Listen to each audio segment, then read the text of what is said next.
At my mother's funeral, a man I had never seen before leaned close enough for me to smell rain on his coat and whispered, "She wasn't your mother?"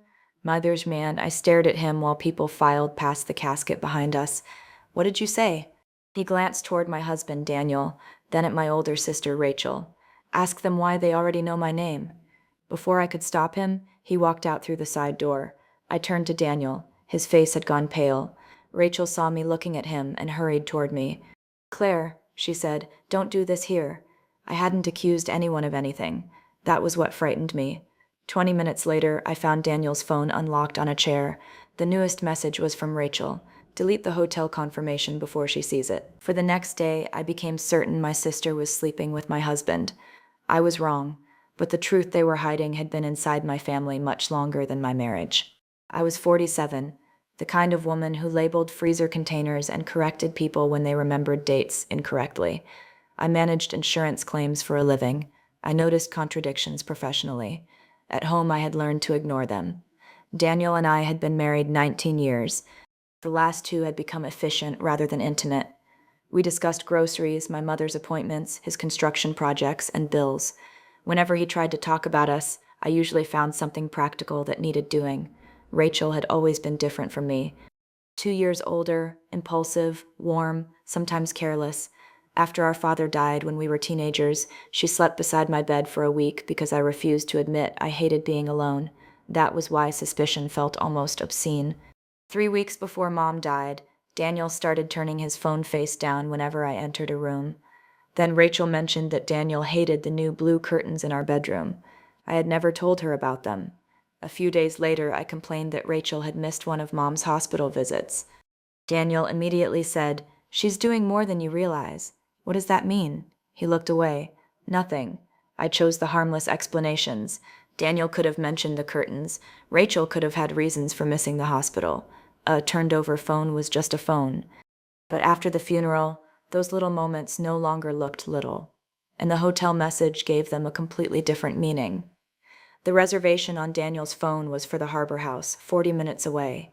1 room, 2 nights, his name. There were 12 deleted messages from Rachel. I could recover only fragments from his notifications. "Come tell Claire yet. He wants proof. Room 614. Come alone." And one from Daniel. "If she finds out before we're sure, she'll never forgive us." I photographed everything and said nothing. For 2 days, I watched Daniel make coffee and answer condolence calls as if our marriage were still ordinary. Then Rachel came over wearing our mother's silver locket. "Mom gave you that?" I asked. She touched it instinctively, before the hospital. Daniel looked at her. Only for a second. That afternoon, I called the Harbor House, pretending I had lost an earring. The clerk refused to identify anyone, but confirmed that Daniel's room had received an extra parking pass. That night, I followed Rachel. She drove downtown and parked outside a law office. Daniel's truck was already there. So was a dark green sedan I recognized from the funeral. The stranger's. I waited across the street. When Rachel finally came out, Daniel followed. He placed both hands on her shoulders. She leaned forward and pressed her forehead against his chest. I took a photograph. Then the stranger stepped outside, carrying a folder. He looked directly across the street at me. Instead of appearing surprised, he lifted one hand, as if he had been waiting for me to find them. Daniel turned. His expression told me the meeting wasn't the surprise. I was. I drove away before they reached me. Daniel called 12 times. Rachel called 7. I turned off my phone and went to Mom's house. I told myself I wanted proof of the affair. What I really wanted was an explanation simple enough to hate. In Mom's desk, I found statements showing $18,000 transferred to Rachel during the previous 6 months. Beside them was a document transferring Mom's lake cabin entirely to her. Suddenly, the affair was not my only suspicion. Maybe Rachel had been arranging her inheritance while I spent months managing Mom's care. Then I found an old photograph. Mom was young, standing beside another woman who looked disturbingly like me. Same narrow chin, same uneven eyebrows. On the back, Mom had written, "Mara, summer before Claire." I remembered asking about Mara once as a child. Mom had answered, "Someone who made dangerous choices." Behind old tax papers, I found a letter addressed to Mom from Thomas Vale, the stranger from the funeral. It was dated 29 years earlier. "Evelyn, I kept my promise until Claire turned 18. She is an adult now. You cannot keep deciding for her. Tell her who Mara was, or I will." My hand stopped moving. I called Rachel. Who is Mara? Silence. Then, where are you? Answer me. Claire, don't read anything else until I get there. I locked the front door. Rachel arrived with Daniel 20 minutes later. I let her in. I left him outside. I placed the hotel photographs, transfers, and Thomas's letter on the dining table. How long? I asked. Rachel looked at the photograph of herself against Daniel's chest. It isn't what you think. Did you sleep with my husband? No. The answer came instantly. I pushed the hotel reservation toward her. We met Thomas there. He wouldn't come to Mom's house. Why? Because he thought she would stop him again. Again. That word changed everything. Rachel sat down. Mara was Mom's younger sister. I waited. She was also your biological mother. For several seconds, I genuinely believed Rachel had chosen the cruelest possible lie to distract me. Then she removed Mom's silver locket. Inside was a tiny photograph of Mara, the woman from the photograph, the woman with my face. Rachel told me Mara had me at 19. She struggled financially, moved often, and died in a car accident when I was 3. Evelyn and our father had already been caring for me. After Mara died, they raised me as their daughter. Why didn't Mom ever tell me? Rachel looked toward the door. That's what Daniel wanted us to wait to explain. I opened it and told my husband to leave. Then I turned back. When did you find out? Rachel lowered her eyes. When I was 16. I was 14 then. My sister had known who my mother was for 33 years. I threw Rachel out. For the next week, I did what I always did when feelings became unmanageable. I turned them into paperwork. I found guardianship records, Mara's death certificate, and Thomas Vale's address. Before visiting him, I confronted Daniel. He admitted Rachel had contacted him 6 months earlier after Thomas reappeared. Daniel had secretly met him. And the hotel? Thomas brought documents. He refused to meet at your mother's house. The 18,000? Ask Rachel. That answer told me he was still choosing what I deserved to know. Thomas lived less than an hour away. He opened his door before I knocked. You have Mara's eyes, he said. I hated him immediately for making that sound intimate. He told me he was my biological father. Then he showed me photographs, old letters from Mara, and a paternity test completed 6 months earlier. But the test was not mine. It was Rachel's. Why did Rachel test herself against you?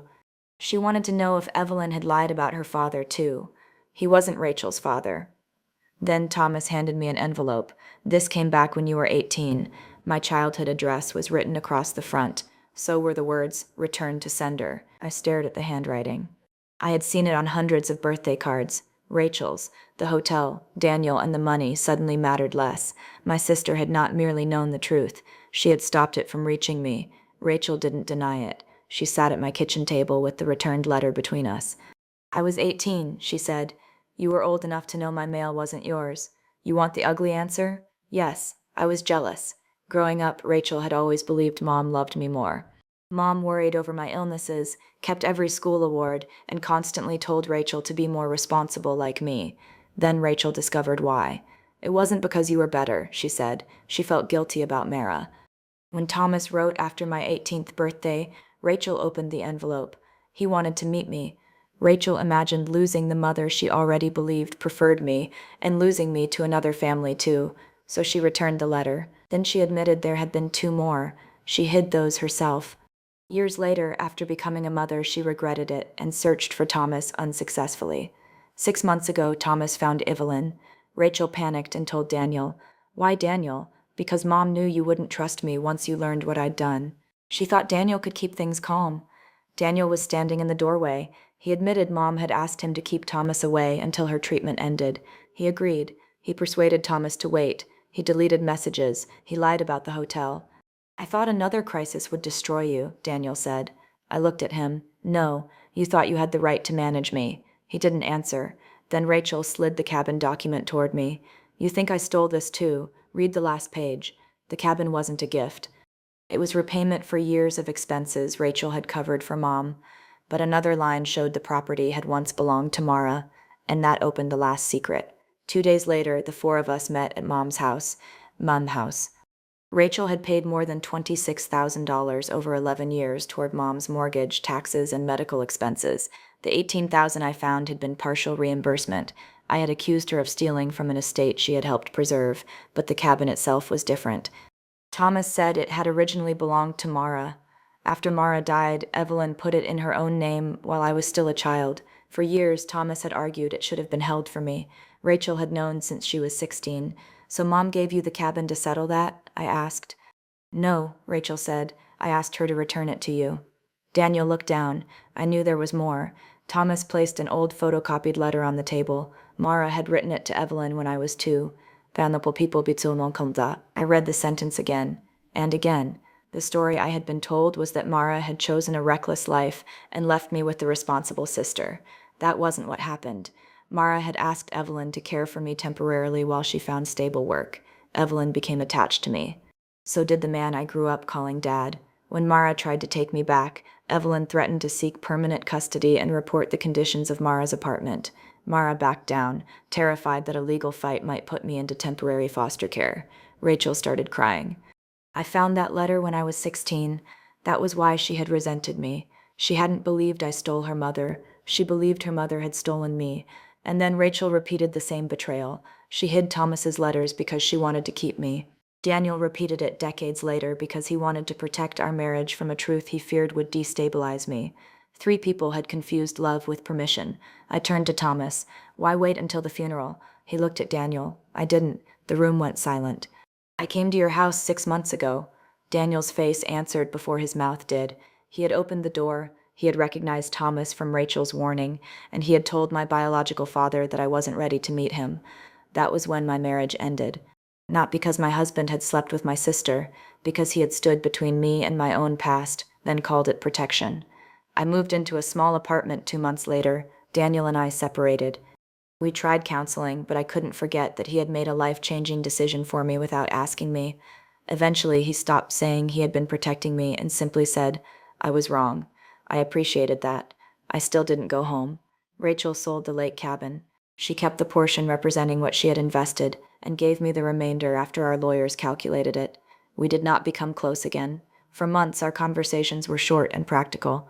Then one afternoon, Rachel left a box outside my apartment. Inside were Thomas's 2 other letters, still sealed, and Mom's silver locket. I read the letters. Thomas had never asked to take me away. He had asked for one meeting, one opportunity to tell me about Mara. 30 years had vanished because people kept postponing one difficult conversation. Thomas and I now have coffee every few weeks. I don't call him Dad. He doesn't ask me to. Sometimes he tells me about Mara. Other times we talk about repairs, weather, or his terrible coffee. Ordinary conversation feels valuable when you understand how much ordinary time can be stolen. And Evelyn? I still call her my mother. She stayed beside me through childhood fevers, taught me to drive, packed my lunches, attended my graduation, and held my hand through one of the worst losses of my adult life. Those things were real. So was what she did to Mara. Love did not erase the betrayal. The betrayal did not erase every act of love. On the first anniversary of the funeral, I visited Evelyn's grave alone. I brought the silver locket. For months, I had believed Rachel wearing it at the funeral meant Mom had chosen her over me. Now I understood it differently. Rachel had become the keeper of Mom's secret, and the locket had been one more burden passed from one frightened woman to another. I opened it and looked at Mara's tiny photograph. Then I closed it. I didn't leave it on Evelyn's grave. I put it around my own neck. At the funeral, a stranger told me the woman in the casket wasn't my mother. A year later, I understood the part he couldn't explain in one sentence. She was my mother. She simply wasn't the only mother whose truth had been taken away from me. Love can be genuine and still become controlling when it decides another person is too fragile for the truth. Evelyn loved me. Rachel loved me. Daniel loved me in his own way. None of that gave them ownership over what I was allowed to know about my life. I learned that forgiveness and trust are separate decisions.